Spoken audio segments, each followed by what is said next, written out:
This week at Interior.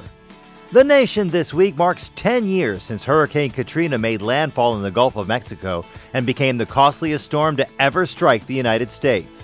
President Obama visited New Orleans this week to highlight the region's resurgence.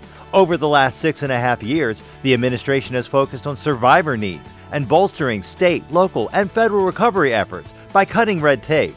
That gets important resources on the ground more quickly, and along with investing in hard-hit communities, ensures those communities are building back to be stronger and more resilient.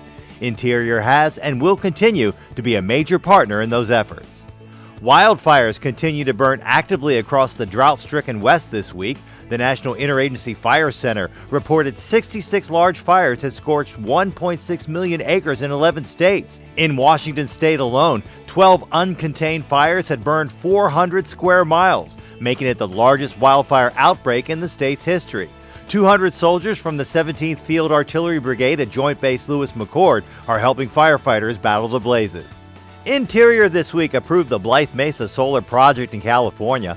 Blythe Mesa is a 485-megawatt facility slated for construction in Riverside County. Once completed, it should produce enough renewable energy to power 145,000 homes. The announcement comes the same week as President Obama addressed the Clean Energy Summit hosted by Nevada Senator Harry Reid, as the administration continues its efforts to push toward a cleaner energy future. Secretary Jewell and Agriculture Secretary Tom Vilsack this week announced the appointments of 18 members to the Wildlife and Hunting Heritage Council. That's a group established in 2010 to advise on wildlife and habitat conservation and hunting. Secretary Jewell says the council's recommendations have been invaluable over the past few years, giving insight on issues from the management of the greater sage grouse to improving recreational opportunities on public lands. For a full list of council members, check out DOI.gov.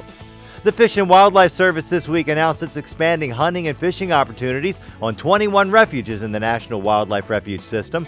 Fish and Wildlife Director Dan Ash says the expansion will enhance the lives of millions of Americans by stimulating the national economy and generating much-needed additional funding for wildlife conservation. Get the full story at FWS.gov. And National Park Service Director Jonathan Jarvis joining youth volunteers and American Express for a servabration this week on the National Mall. Director Jarvis marking the 99th birthday of the National Park Service by noting the legacy of America's national parks and the importance of service and volunteerism. The 99th birthday, part of the lead up to the Park Service's centennial celebration in 2016. That's this week at Interior.